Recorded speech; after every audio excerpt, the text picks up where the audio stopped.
Štvarjana, ki jo lepo pozdravljamo v naši sredi.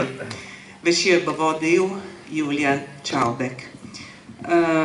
Še nekaj bi povedala, mi običajno na naših srečanjih pod lipami smo vedno ob koncu ponudili kozarec vina. Letos smo povabili k sodelovanju vinarje iz Štvarjana in iz Zaslavja, ki so se lepo odzvali. Tako da bomo nocoj po koncu pogovora imeli še kratko predstavitev o vinarjih družine Skok in seveda bomo pokušali njihovo kapljico, ki bodo nocoj poklonili. Vsem kako? Iz Zaslavja Skok, iz Jazbin. Štvarjana, pardon, se opravičujem, da mi kdo ne zameri.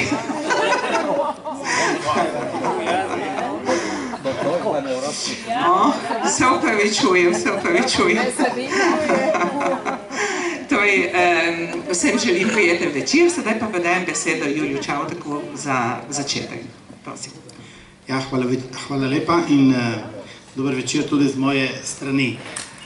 Torej, danes je nanesla prilika, da imamo med nami Alenko De Batista, to se pravi naše gore list, bi se reklo, iz Štvarjana, za kratek čas tudi živela v Gorici skupaj z možem, tudi mlada mamica, tudi to je pomembno, ki nam bo spregovorila o arhitekturi in sicer o reviji Arhitektura, ki je izhajala v takratni kraljevini Jugoslaviji med leti 31 in 34.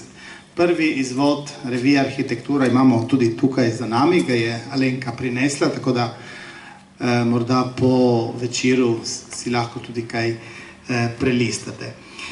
No, da nakratko predstavim to študijsko in sedaj tudi profesionalno pot Alenke, ki je končala naš licej, klasični licej Primoža Trubarja tukaj v Gorici in potem se upisala na Filozofsko fakulteto v Ljubljani in tam sledila študij umetnostne zgodovine in pa zgodovine. Ima tudi kar bogat kurikulum, bi se reklo, ker poleg Erasmusa na Dunajski univerzi je bila potem po študiju še na raziskovalnem študiju, če lahko tako rečem, v Študgartu, v Zagrebu in tudi še na Češkem, pa v Italiji. Mogoče bo ona še kaj povedala glede tega zanimivega študijskega obdobja, ki ga omogoča študijski sistem v Sloveniji in je tako zanimiv z razliko od italijanskega, ki je bistveno bolj, ne vem, če zapleten, ampak vseeno ne tako privlačen, kot je v Sloveniji.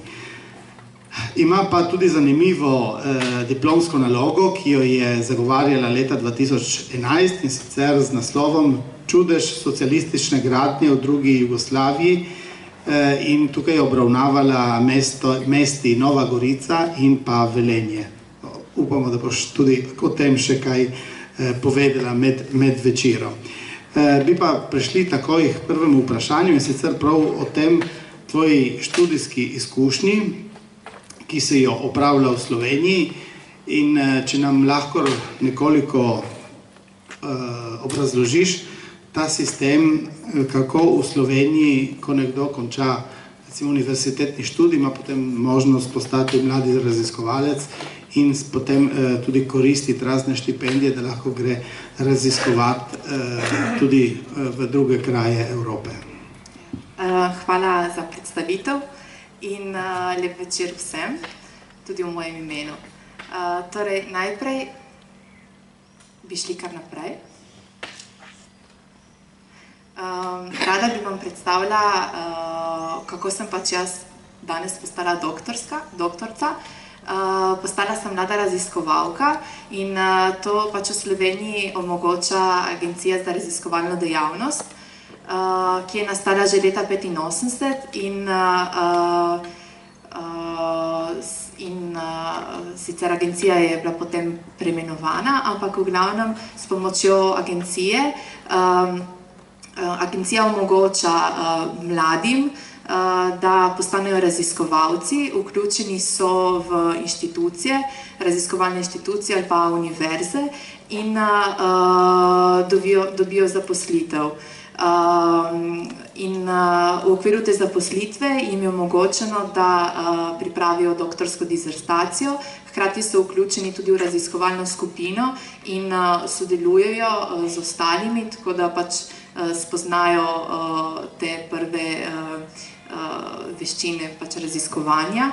In predvsem pa je treba poudariti to, da jim je omogočeno tudi raziskovati v tujini in tudi velika razlika v primerjavi z Italijo je to, da imajo to delovno razmerje za krajši čas, kar je pa razlika z Italijo, na primer. Pri meni je bilo to tako, da ko sem zaključila študij na Filozofski fakulteti, je bil razpis na Umetnostno-zgodovinskem inštitutu.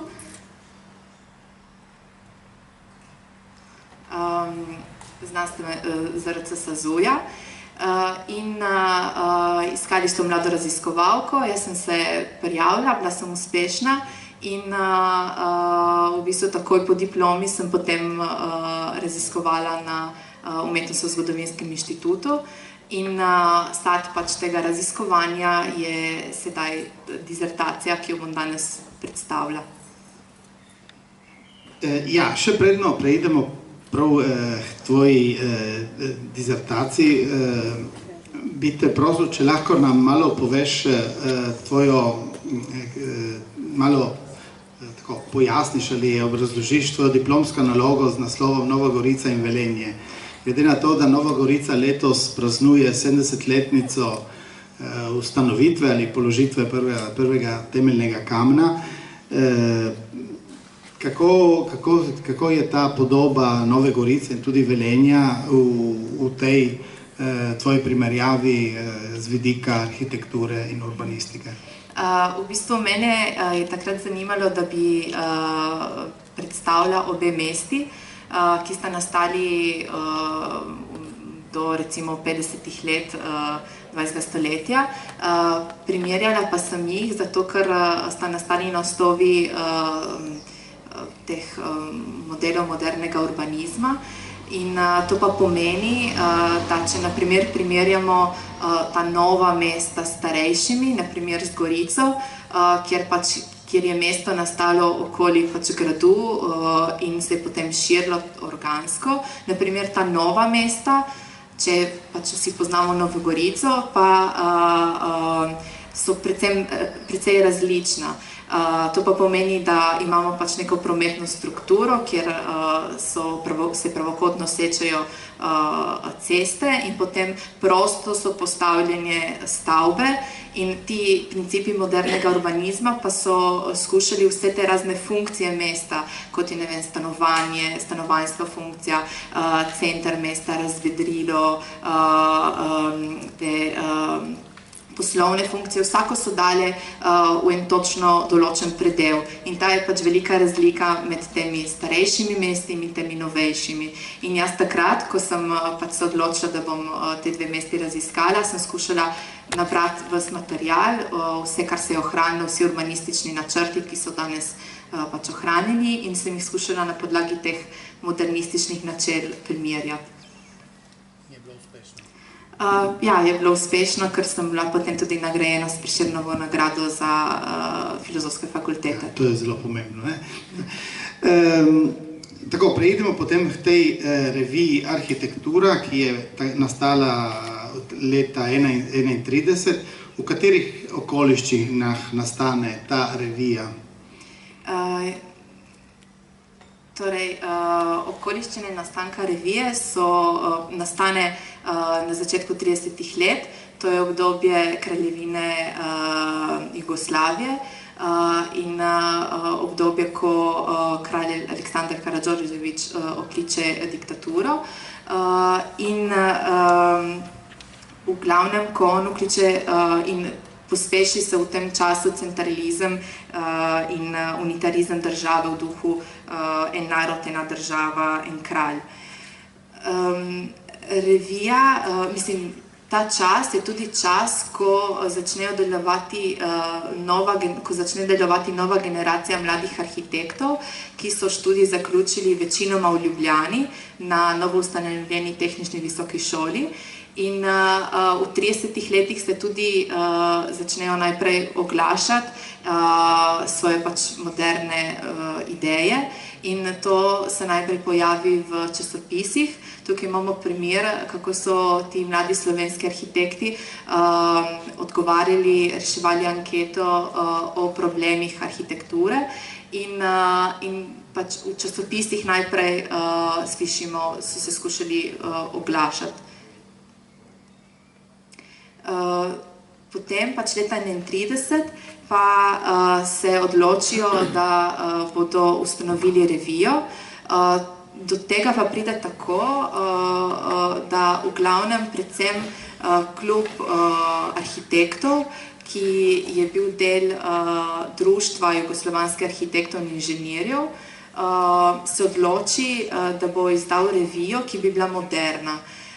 In to pa poudarjam, zato ker revije, ki so bile do takrat dostopne v Kraljevini Jugoslaviji, so bile precej različne.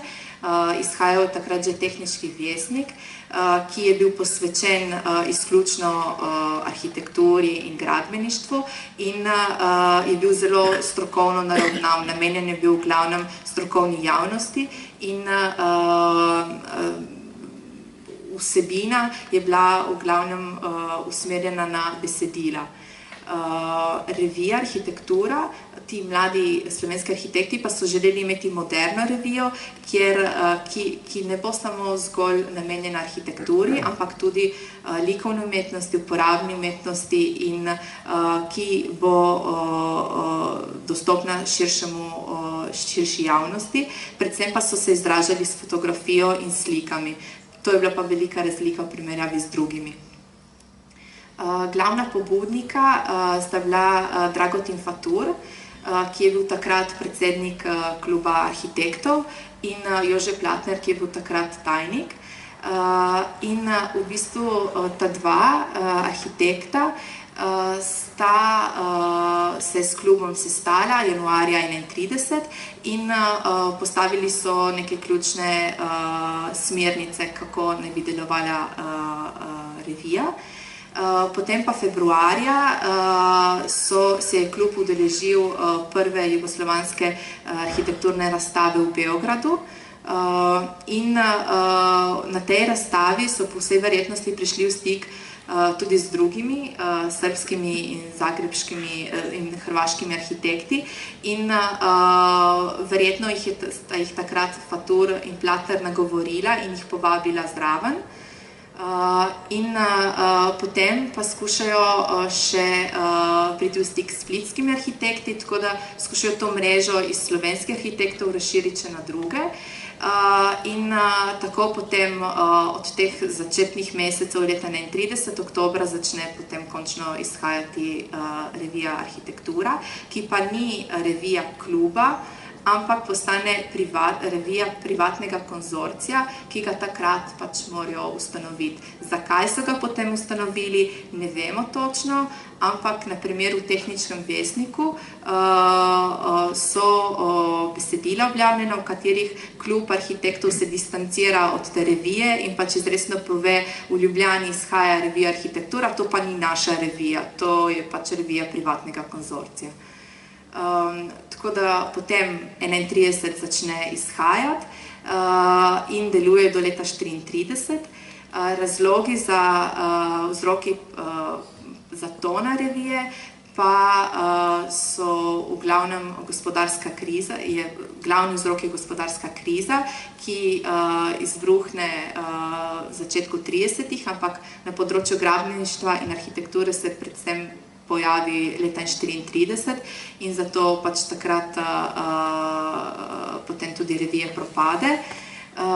Vidi se pa to postopno propadanje revije tudi na primer iz števila strani, ki potem postopno, če na primer na začetku je bila revija zelo obsežna, potem postopoma je revije vedno manj. No, pred kratkim pa sem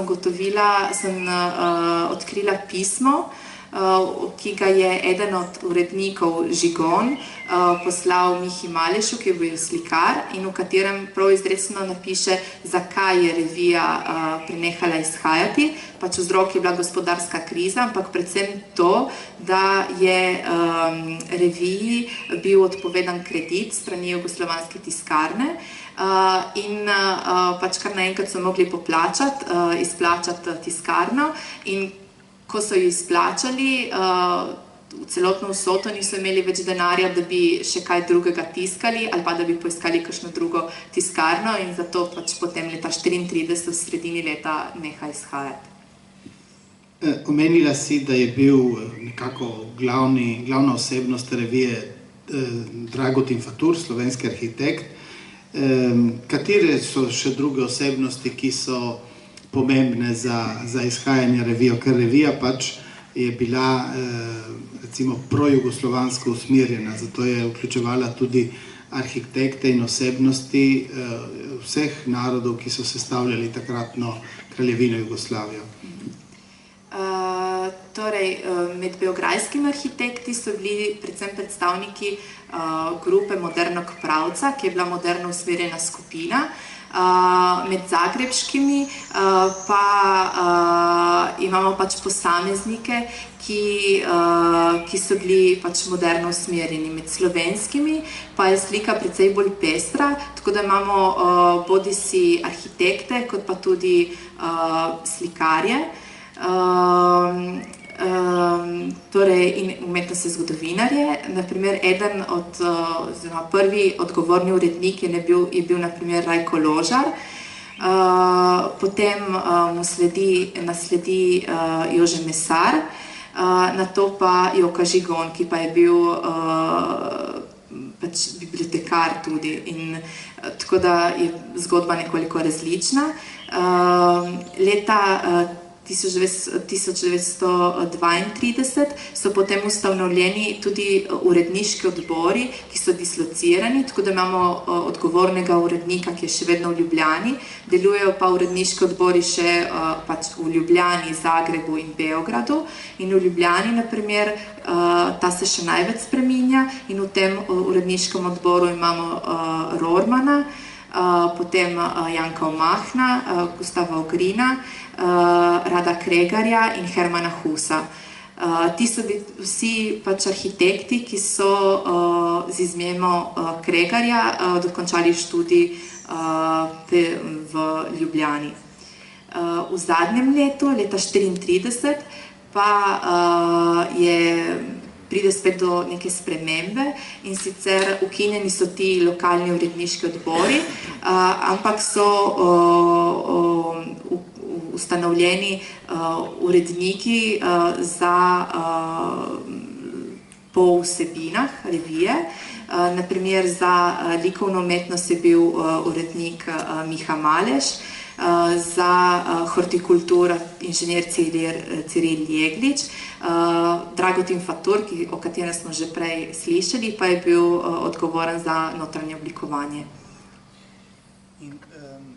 Revija je bila tudi, ker je bila pač sestavljena iz vseh teh osebnosti iz različnih krajev Jugoslavije, sem hotel vedeti, katera je bila vloga pri promociji moderne arhitekture in tudi katere so bile razlike, če so bile pri razumevanju moderne arhitekture, recimo pri Slovencih ali Hrvatih ali pri Srbih, če so se poznale katere razlike pri interpretaciji sodobne arhitekture, ki so jo oni skušali uvajati v tistih letih. Recimo, da pri vsi arhitekti so razglašali moderno arhitekturo, urbanizem in notranje oblikovanje, tudi likovno umetnost, in so tudi poudarjali, da pač to namen revije je bil tudi, da bi bila pač jugoslovanska revija. In tudi pač v tem jugoslovanstvu so težili. Vsak izmed teh narodov oziroma vsakih teh arhitektov pa je v bistvu poudaril tudi neke lokalne značilnosti, tako da večkrat so avtorji teh bolj teoretičnih člankov pisali o tem, da je bila arhitektura v Jugoslaviji pač moderna, ali pa tudi, ko so pisali o uporabni umetnosti, potem pa so poudarili predvsem to, da na primer pri slovenskih arhitektih je najbolj viden vpliv Plečnika.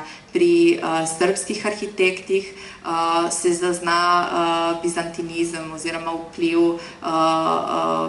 arhitekture poznega 19. stoletja. Pri hrvaških pa so poudarili, da so bili tisti arhitekti, ki so bili najbolj moderno usmerjeni, predvsem pa zato, ker so imeli največ teh mednarodnih povezav in s tujino. Omenila si Plečnika in seveda pri slovenski arhitekturi ni mogoče mimo Plečnika. Kateri je bil odnos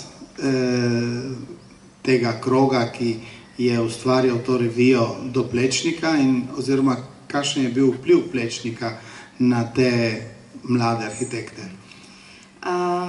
Torej, čeprav so kritiki pred tem večkrat poudarili, da so ti mladi slovenski arhitekti zanemarjali Plečnika oziroma da ga niso cenili, menim, da to ni bilo ravno tako, ampak da so slovenski arhitekti kljub vsemu cenili Plečnika in ga spoštovali in da je bil vpliv nanje zelo velik. To pa so pokazali nekoliko mogoče z današnjega vidika na čuden način. Pač niso predstavili v reviji tista najbolj znana dela Plečnikova, ki jih vsi poznamo, ampak so predstavili tisto, kar je bilo za njih moderno, kar je Plečnik delal. In zato so na primer vključili to ureditev Prelovškovega vrta v Ljubljani, ki je takrat veljal za prvi moderen vrt v Ljubljani. Potem so vključili fotografije kelihov, ki jih je on načrtoval, in pri tem se tudi vidi ta vpliv Plečnika na njihovo navdušenje nad uporabno umetnostjo, ki so ga vsi ti arhitekti gojili, in potem so še vključili to njegovo zasnovo za kapelo v Horjulu, ki se nekako navezuje na kasnejši članek, ki je sledil Cirila Jegliča o modernem urejanju pokopališč. Predvsem pa so vedeli, da je Plečnik najbolj znan slovenski arhitekt in so to nekoliko izkoristili, tako da so vključili fotografije njegovih najbolj znanih del v oglase, ki so obsegali pač začetne in končne strani vsake revije. Tako da tukaj imamo primer Tromostovja, fotografija Tromostovja, ki je vključena v oglas Dominika Batelina, ali pa fotografija zvonika Šišenske cerkve, ki je tudi Plečnikovo delo, ki je pa vključena v oglas Ivana Zakotnika. Tako da so znali tudi to izkoristiti njim v prid. So imeli tudi komercialni del. Ja, to je bilo pri njih zelo pač prisotno, predvsem pa zato, ker oni so bili privaten konzorcij, ki je mogel in cilj njihov je bil čim bolj razširiti to revijo, tako da mogli so tudi na te stvari pomisliti. Recimo o pomenu, da je bila revija jugoslovansko usmerjena, si že omenila. Povedala si pa tudi, da so, oziroma v tej podiplomski nalogi omenjaš, da je revija objavljala tudi kritične članke, oziroma da so se v reviji razvijala določene kritične razprave, debate, da je tudi revija doživljala določene kritike glede uvajanja moderne arhitekture. Če lahko poveš malo, katere so bile te kritike, zakaj in tudi ta primer, da je celo prišlo do ene kazenske ovadbe. Ja, v bistvu tu so malo dve stvari. Ena je ta, da časni umetnosti zgodovinarji ali pa bolj ti pač nekateri krogi tega namena arhitektov niso takrat razumeli. Tako da recimo Mrs. Snell, ki je bil takrat umetnostni zgodovinar, ko je napisal prvo kritiko, oceno revije arhitektura, je zelo negativno ocenil revijo in je poudaril predvsem to, da je vsebina nekoliko neurejena.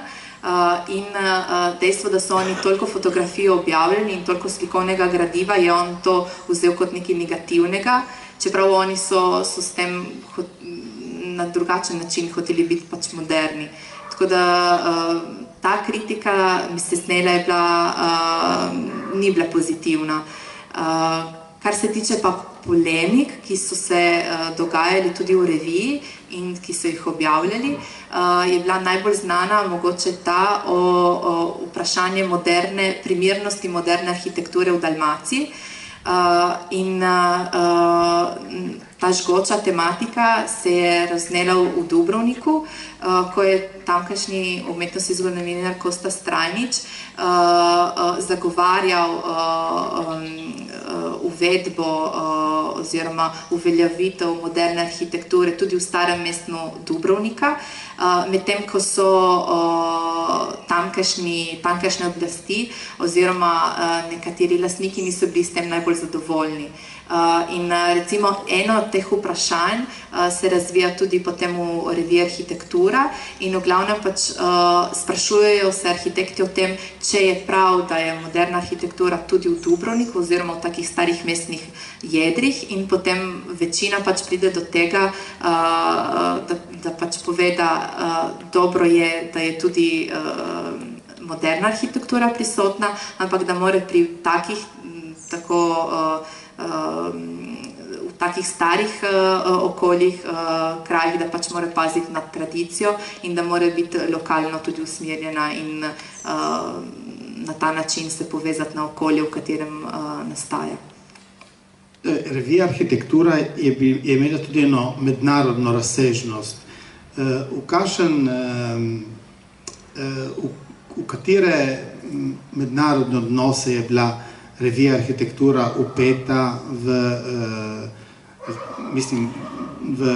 prostorih, kjer se je o arhitekturi govorilo in razpravljalo, recimo v takratni Evropi? Torej, revija si je želela biti mednarodna, kar ni bilo vedno samo po sebi umevno, zato ker če primerjamo arhitekturo z ostalimi takratnimi, naprimer tem društvenim glasilom Tehniški list, ta je bil društveni in je pač težil k temu, da je bil usmerjen bolj na področje Jugoslavije. Revija Arhitektura pa je želela biti kot druge sočasne, mednarodna, in zato je na različne načine poskušala prikazati oziroma ustvariti neke mednarodne stike. Eden izmed teh je bil naprimer izmenjava. Konzorcij oziroma uredništvo je skušalo izmenjati revijo z drugimi tujimi revijami, tako da pač so si razpošiljali zastonj izdaje revije v tujino in potem večkrat je bila potem revija Arhitektura omenjena v teh tujih revijah ali pa tudi obratno. Potem to neko mednarodno vpetost so poskušali predstaviti tudi s tem, da so vključili naprimer natečaje, mednarodne natečaje, kot lahko tukaj vidite za Kolumbijev spomenik. Potem pisali so o tuji moderni arhitekturi, pisali so o tem, kaj se dogaja na Švedskem ali pa na Češkoslovaškem.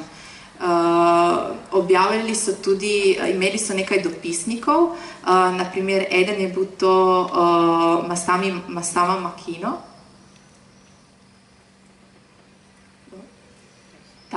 To je članek Masama Makino, to je bil japonski arhitekt, ki je delal pri Le Corbusierju, to je pač eden izmed najbolj znanih takratnih arhitektov, in potem je prispeval, sicer ne vemo točno kako, pač članek tudi za revijo Arhitektura. Objavljali so povzetke oziroma obnove člankov, ki so šli v drugih revijah. In ponavadi, kot vidite pri temu, so bili o določenih tematikah, o katerih se je mogoče pri nas ni pisalo. Tukaj je na primer modernega opremljanja letal. Tematsko številko so pripravili o Adolfu Lossu, ki je takrat umrl. In ta je ena izmed prvih takih tematskih številk, ki je bila njemu posvečena. To pa zato, ker je dosti teh hrvaških arhitektov bilo v dobrih odnosih z Lossom in tako so pač to celo monografsko številko pripravili. Ob tej pa vidimo še na naslovnici načrt ruskega arhitekta, ki je bil objavljen v reviji Arhitektura prav na podlagi teh osebnih odnosov in prijateljstev med v tem primeru zagrebškimi arhitekti in drugimi v tujini. Tukaj, na primer, gre za prijateljstvo med hrvaškim arhitektom Weissmanom in Pantelejmonom Golosovom, ki je bil ta ruski arhitekt, s pomočjo Le Corbusierja, pri katerem je ta Weissman takrat delal. Potem še to. Te mednarodne odnose je mogoče razumeti tudi v razstavljanju v tujini. Fatur je bil namreč povabljen, da bi razstavljal v galeriji Vignon v Parizu in potem on je povabil še ostale predstavnike ostalih klubov, tako da je tudi jugoslovanska arhitektura bila takrat predstavljena v Parizu. In hkrati pa je tudi to, na desni strani imate pa primer objave v poljskem časopisu Arhitektura in budovništvo, v katerem je članek pač napisal slovenski arhitekt, ki je študiral na Poljskem in pisal je v reviji Arhitektura o tem poljskem časopisu, v poljskem časopisu pa je pisal v reviji Arhitektura, tako da to je tudi en možen kanal teh odnosov med Jugoslavijo in tujino. In sedaj slovenski arhitekti, ki so se zbirali, sodelovali v okviru revije Arhitektura, kaj je bila njihova specifičnost, tudi to v tvoji nalogi opisuješ? Torej, na tem grafu lahko vidimo, kako so slovenski arhitekti na začetku kar precej objavljali. To je ta modra črta na vrhu. Potem pa začnejo manj objavljati in na koncu prednjačijo v zadnjih letnikih bolj Zagrebčani. Kljub temu pa, če seštejemo vse objave, ki so bile v reviji Arhitektura, je bilo slovenskih objav največ. Vsebinsko pa so se slovenski arhitekti najbolj zanimali za notranje oblikovanje in uporabno umetnost in za turistične objekte. Zdaj, če iščemo vzroke, in o obeh so objavili tudi tematski številki, ki so bili pretežno opremljeni s slovenskim gradivom. Zdaj, če iščemo vzroke, oziroma kako to, da so se slovenski arhitekti najbolj temu posvečali, eden izmed vzrokov je prav ta vpliv Plečnika. Plečnik se ni posvečal samo arhitekturi, ampak tudi notranjemu oblikovanju in zanj je bilo pač to sodelovanje z obrtniki tudi zelo pomembno in oblikovanje notranjega pohištva in vsega, kar spada še v arhitekturo, je bilo tudi del njegovega poklica. In temu so sledili tudi slovenski arhitekti. Hkrati pa je treba tudi povedati, da takrat je bilo naročil arhitekturnih zelo malo in da večino teh arhitekturnih naročil je prevzel Plečnik. nekatere še Vurnik, je bil njegov pač drugi tudi sočasen, nekoliko starejši arhitekt. Za vse ostale potem pa je zmanjkalo. Tako da so skušali tudi s temi z notranjim oblikovanjem, so skušali pač pridobiti sredstva za preživetje. Eni izmed njih so se potem tudi posvečali izključno notranjem oblikovanju in so pač se ustanovili prav ateljeje za notranje oblikovanje. Zanimanje za turistične objekte pa izhaja iz tega, da takrat je bila se je sočasno razvijalo vedno več, se je razvijal tudi vedno bolj turizem, zlasti na Gorenjskem, in tako so se večina teh slovenskih arhitektov posvečala načrtovanju novih hotelskih zmogljivosti oziroma tudi planinskih koč za uporabnike. Hvala lepa. In katero je bilo grafično oblikovanje tudi je bilo nekaj novega pri reviji Arhitektura. Kdo je skrbel za to grafično oblikovanje in kakšno je bilo to grafično oblikovanje? Samo še nekaj, ker sem videla, da sem nekaj preskočila. Tukaj sem dala še nekaj primerov teh notranjega oblikovanja pohištva. So dela slovenskih arhitektov. Zanimivo je, da v bistvu se zelo razlikujejo med sabo. Poudariti je treba, da to niso serijsko izdelani, to ni serijsko izdelano pohištvo, ni industrijsko pohištvo, ampak je vse pač delo obrtnikov, s katerimi so ti arhitekti sodelovali.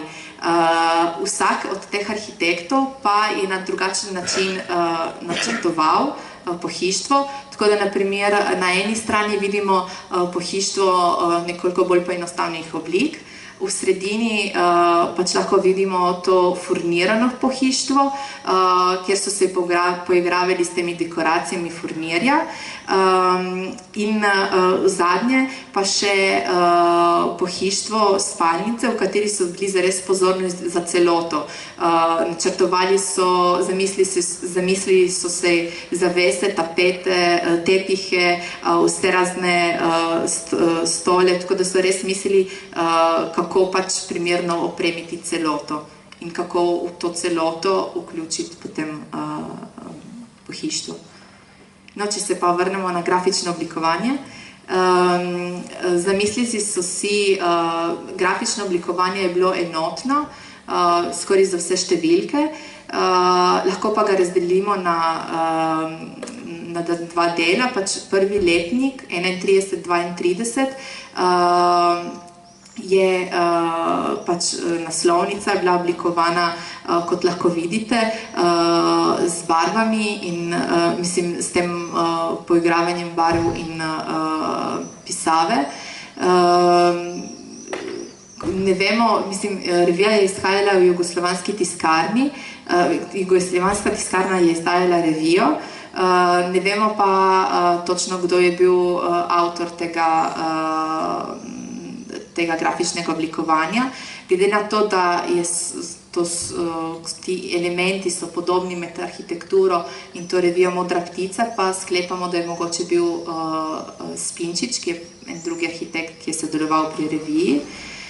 Kasneje pa v zadnjem letniku se oblikovanje nekoliko spremeni, po vzoru mogoče tujih revij sočasnih kot Deform ali pa Der Baumeister, kjer pač imamo uporabo fotografije na naslovnici s tem kontrastom med rdečo in črno barvo. Potrebno pa je še poudariti to, da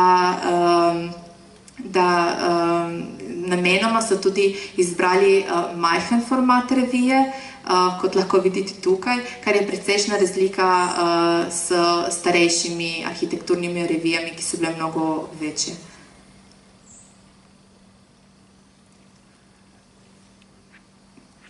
Imel sem še vprašanje glede objavljanja tekstov in vizualno podobo arhitekture, ampak to mislim, da si že to povedala prej, da so oni, ali je še kaj za dodati? ker si povedala, da je bila ta novost, da je bilo veliko slik in manj teksta. Ja, recimo, da prav po vzoru teh novih arhitekturnih revij, ki so začele izhajati ob koncu 20. in na začetku 30. let, so tudi slovenski arhitekti se odločili, da bo veliko prostora namenjeno predvsem fotografiji. In večkrat so potem izbrali tudi kakšne bolj drzne rakurze, kot naprimer lahko vidite tukaj, to je fotografija hranilnega in posojilnega konzorcija v Ljubljani, kjer pač namesto v starih revijah arhitekturnih ponavadi imamo frontalno podobo stavbe, pri teh pa se je avtor odločil, da bo drzneje predstavil stavbo, s tem, da imamo te poglede od spodaj navzgor, ki pač naredijo fotografijo bolj dinamično. In hkrati so zelo tudi podrobno pač predstavili notranjščine, te vrtove in večkrat so pa fotografijo uporabili tudi v oglasih, kot smo že nekoliko videli pri Plečniku, s tem pa, da se tudi fotografije večkrat ponavljajo, tako da imamo in v tekstu uporabo te fotografije in potem pri raznih teh obrtnikih. Ja, in še predno damo lahko še kakšno predno damo možnost za vprašanje publiki, odnos oziroma z našim, stike, odnosi z našim prostorom. Vemo, da je imel en stik s to revijo August Černigoj, takrat pa je bila tukaj meja, Rapalska meja, in stikov s tem prostorom, oziroma če hočemo z Maksom Fabjanijom, ki je bil takrat, lahko rečemo, tukaj vodilni, teh pa je bilo bolj malo ali skoraj jih ni bilo. V bistvu August Černigoj ni imel neposreden stik s revijo, ampak je imel vpliv na vse te arhitekte, ki so takrat potem se odločili, da bojo izdajali revijo. Zato, ker ko je on prišel v Ljubljano leta 1925, je prinesel s seboj pač te novosti Bauhausa in vseh teh nove umetnosti in slovenski arhitekti tega do takrat niso poznali in to je pač na nje zelo vplivalo. Zdaj, poleg Černigoja, recimo, da ti arhitekti, ki so izdajali revijo, niso imeli stikov s tem prostorom. Bil je pa eden arhitekt, Max Strenar, ki je bil sodobnik, njihov sodobnik, in on rojen je bil v Trstu, nekaj časa je delal tudi v Vidmu in v tem medvojnem obdobju je deloval tudi na Pivškem in na Postojnskem. Tako da pač on je edini ta slovenski arhitekt iz Dravske Banovine, ki je deloval tudi recimo v našem prostoru. Vsebinsko pa recimo, da revijo arhitekturo lahko primerjamo z nekaterimi članki, ki so išli v medvojnem obdobju v pač naših publikacijah. Naprimer, to je članek Zorka Laha, ki je bil tržaški arhitekt, ki je potem delal v Trstu. In v glavnem se posvečal notranjemu oblikovanju ladij. Napisal pa je leta 1928 članek o novi tipologiji kraške hiše, s tem, da je na podoben način kot arhitekti v reviji Arhitektura poudaril pomembnost prenove higienskih prostorov, razporeditve prostorov, razporeditve notranjosti, hkrati pa podčrtal to, da je pomembno, da taka nova arhitektura ohrani lokalne značilnosti kraške kmečke hiše. Primerjamo lahko tudi vsebinsko revijo s publikacijo Davorine Pevk Ljubi moj domek, v katerem je pa ona napisala navodila, kako opremljati na modern način hišo. In tako da v teh njenih navodilih mogoče lahko vidimo tudi podobnosti z članki Faturja v reviji, v katerih je pisal o tem, kako mora vsak opremljati stanovanje. In potem še ena primerjava je možna med to publikacijo, v katerem je šel članek neznanega arhitekta o tem, kako je potrebno harmonično razporediti v sobi stene, slike na stenah in pohištvo. Tako da tudi on je skušal pač na podoben način kot arhitektura približati sodobno stanovanjsko kulturo ljudem. Ja, Alenka, hvala lepa. Mislim, da je bilo, kar si povedala, zelo izčrpno in zanimivo, tudi nekaj novega, nova tematika za naše večere. In sedaj, jaz mislim, imamo tudi kakšnega arhitekta tukaj med nami, jaz bi predal besedo občinstvu, če je kakšno vprašanje na to temo za našo nocojšnjo gostjo.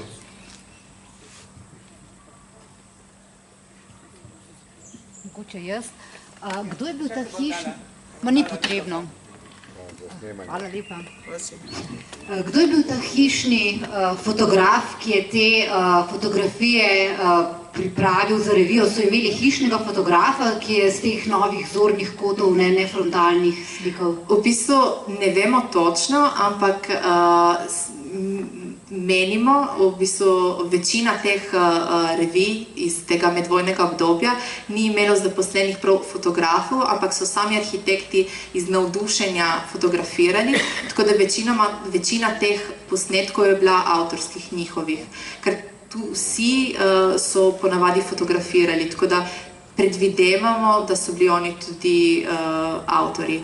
Je pa zanimivo, da v tem času ni bilo neke zavesti take fotografske, da bi bila potreba po napisu fotografa, po opombi, da bi bil fotograf napisan. To se razvija šele potem po drugi svetovni vojni. Tako da takrat pač fotografije so bile, vedeli so, da lahko na tak način bolj prepričajo ljudi, ampak kdo je bil avtor, ni bilo pomembno.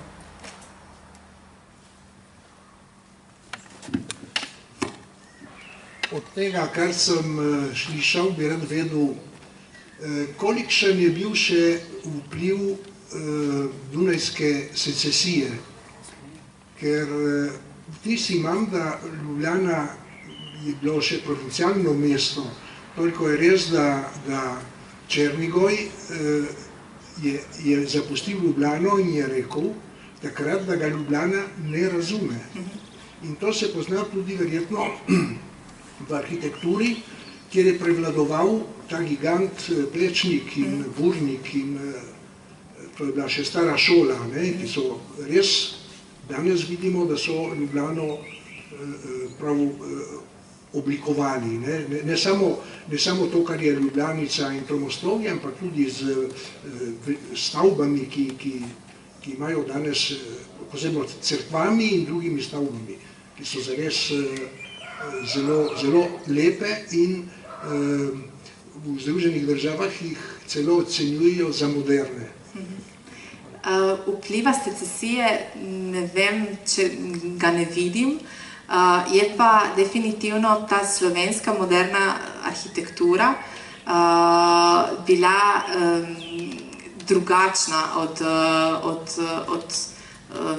mednarodne te moderne arhitekture, ker so bile fasade, ker so bile stavbe pač kubusi, ker ni bilo dekoracij na zunanjosti, tudi interjeri so bili čisto drugačni, dosti je bilo, so takrat začeli uporabljati jekleno pohištvo, tako da te stvari, ki smo jih danes videli, so precej drugačne. Je pa tudi res, da vsaka ta država oziroma vsi ti arhitekti, ki so se zavzemali za moderno arhitekturo, vsak izmed njih je skušal iskati nek svoj jezik.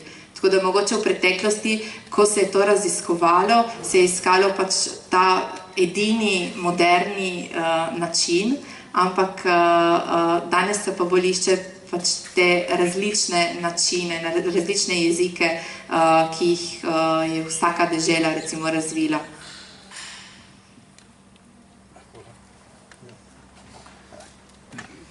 Torej, razen plečnik, kar smo videli nekaj fotografij o sakralnih objektih, so se tudi drugi arhitekti, ki so spadali v to skupino, ki so sodelovali pri tej reviji, ukvarjali z arhitekturo, mislim, sakralnih objektov. To je prvo vprašanje. Drugo vidim, da so ti arhitekti, poleg tega, da so urejevali to notranjo opremo, pohištvo in tako naprej, da so imeli tudi smisel za urejevanje zunanjega prostora. Ko smo videli urejevanje vrtov in tudi med dejavnostmi, prej sem videl napisano tudi hortikultura, poleg slikarstva, nekaj pasove. Torej, te dve vprašanje je bile. Torej, poleg plečnika so se tudi, nekateri izmed teh so se tudi ukvarjali s sakralno arhitekturo, samo je pa res, da plečnik je imel primat, tako da on je imel pač povezave in večina teh naročnikov je bila njegovih.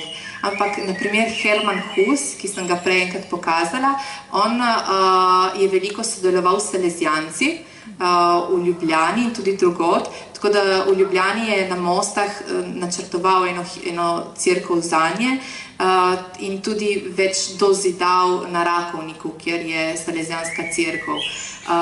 Drugi pa, ki je še tudi se s sakralno arhitekturo ukvarjal, je bil pa Jože Mesar, pa za frančiškane v Splitu. To je bil pač nek natečaj na začetku 30-ih let in on je tudi pripravil načrte za ta natečaj, potem pa to ni bilo izvedeno, ampak so se pa ukvarjali tudi s sakralno arhitekturo. Drugo vprašanje je... Hvala. Glede urejevanja zunanjščin,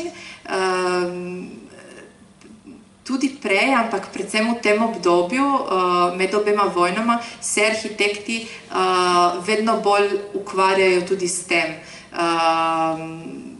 To jih zanima in naprimer, ko načrtujejo vile, pa navadi načrtujejo tudi zunanjščino.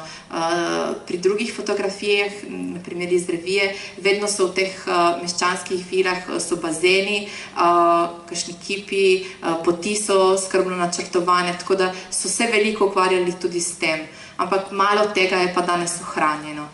Kar se tiče pa hortikulture, inženir Ciril Jeglič je bil eden izmed prvih inženirjev, ki se je začel s to krajinsko arhitekturo ukvarjati takrat in on je bil res prvi nasploh v Jugoslaviji.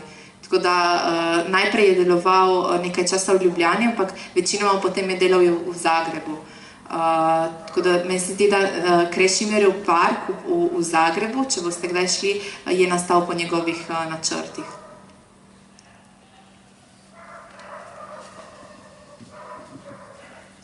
Če ni drugih vprašanj, ne? Jaz imam še eno zadnje, potem... Prej si mi povedala, da zaposlena si na ZRC SAZU in tukaj v Novi Gorici. In delaš na enem zanimivem projektu, ki se tiče tudi Nove Gorice. Kaj nam lahko zaupaš v tem projektu, kaj bo iz tega nastalo? Ja, letos je pač 70-letnica ustanovitve Nove Gorice in v povezavi s tem, ampak tudi pač v naslednjih letih bomo raziskali urbanizem in arhitekturo Nove Gorice, predvsem pa bomo skušali predstaviti rast mesta skozi čas in izpostaviti ključne oziroma pomembnejše arhitekturne stavbe, ki so takrat nastale.